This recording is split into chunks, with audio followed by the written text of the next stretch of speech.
always lovely like this. This area is a very special area we're in.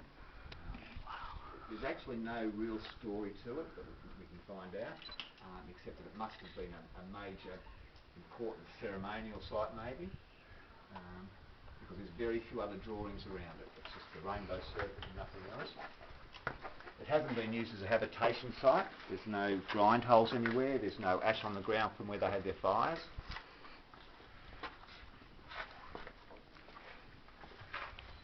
The serpent itself is the longest continuous religious theme used by any race in the world. This one here we think is probably only about 800 years old. It's been done with your red hematite and just your siltstone. So your hematite's your red lines, your siltstone's the white. The siltstone does wear off reasonably quick because it doesn't absorb into the rocks. Your hematite actually absorbs into the rock up to 5 to 6 millimetres in. Because the areas are so protected, there's very little wear on the rock surfaces. This one here, the only other things that are painted around it, looks like we have a python here that's had a good feed of something. Oh, yeah. He's got a few little bits and pieces in his belly. And there's this orange thing here. Yeah, that one there's a catfish. It's got whiskers on this left-hand side. That's how you can tell your catfish, because your whiskers. The other symbol we've got over the back here, we have no idea. It's the first of the female figures you'll see. This is a female figure here, which has got the breasts, and all the female figures you'll see are all painted exactly the same almost, where the legs are up and open and very visible vulvas and female genitalia, and that's just how they're always depicted. With the males, they've got very exaggerated sized penises. So, what's new? Her head? Her head's up this end, painted the men or women. Her arms, this is her body, and then you have her legs. And then down the bottom you've got your genitalia. You'll see clearer ones of that when you're down at Borradaile. Now all the rainbow serpents in all your areas have got a different story to them. The base of it is they did create the river systems in your valleys, and that's why your rivers have got all the curvings going from the rainbow serpent sliding through. This one here is a cross between quite a few different things. It looks like it's got part of a shark or something in it because of the fin. Yes. Right. It looks like a crocodile mouth, Yeah. but it's got a tongue, and crocodiles don't have a tongue.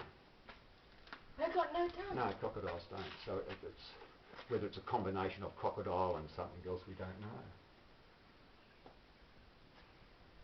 And there's a couple of stories that actually are used on this one.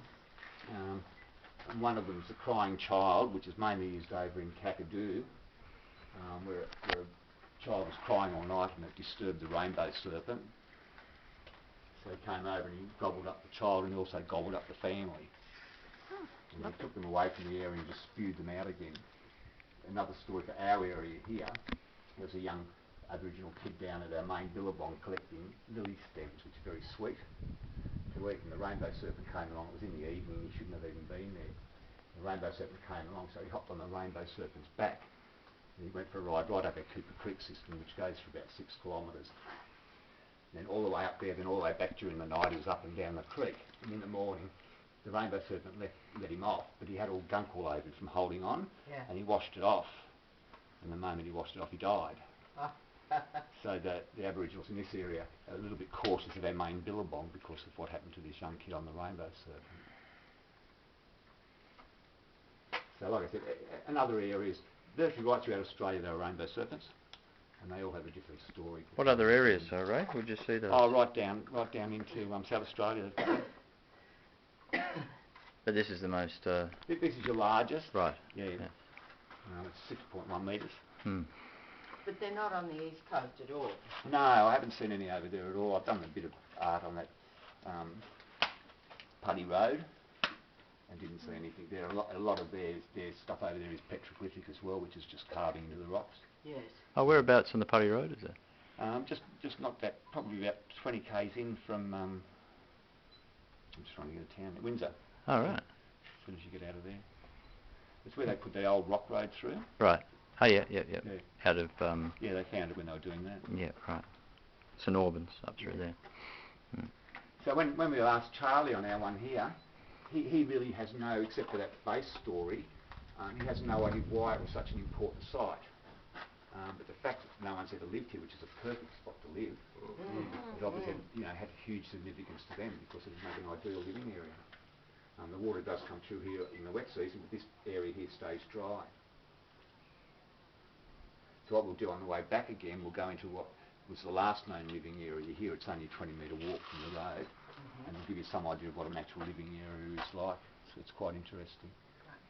Unfortunately, the Aboriginals left here probably 65 years ago, which was Charlie was one of the last to be taken away, and he was taken up to Croker Island by the missionaries, and he went bush. He didn't go to school when he was up there. So that was during World War II? Yeah. So why was it during World War II that the Aborigines I really don't know on that. It's just when the missionaries came in, it was in the mid-1930s. Arnhem Land was made a reserve in 1930, and the missionaries have been involved since Europeans have first been here. It's just whether it was a natural way of working their way through. No real reason. They didn't do it to mean any harm. They just wanted to educate. Sure. And that's where it's so sad. And unfortunately, a lot of them now are in some of the areas, like even when I was in the Kimberleys, they're actually going away from going to school again, and they're just re-educating them back in their communities. Yeah. And a lot of it is in their culture. So what you're having now, you've got part of them want to keep the culture totally alive and live semi that way, and the other half want to move on.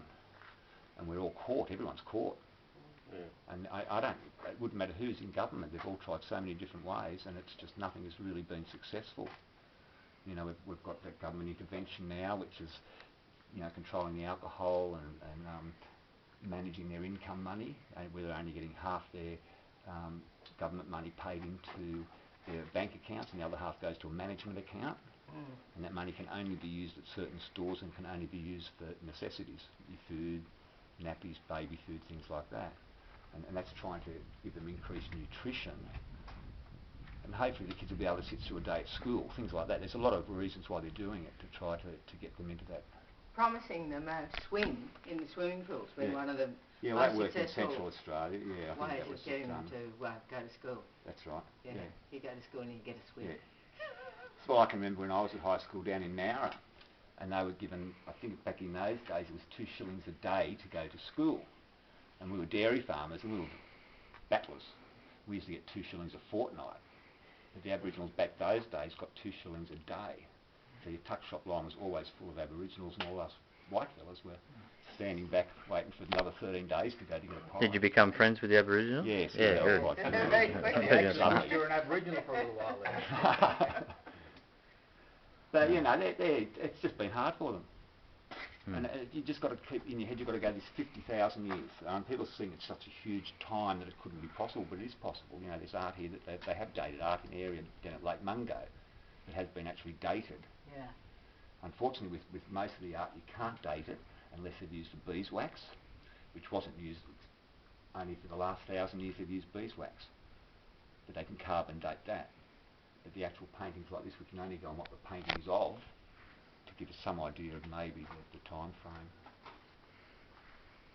So we've tried to drag someone out of living one way for 50,000 years in a couple of hundred years. That's really what it boils down to. Yeah, it's a car crash. Yeah, it's a car crash and a pretty big impact. And that's why, and truly, once there's so many that really want to get on. Like Amanda's auntie's just a lovely lady. She's a traditional owner of an area out the back of Catherine.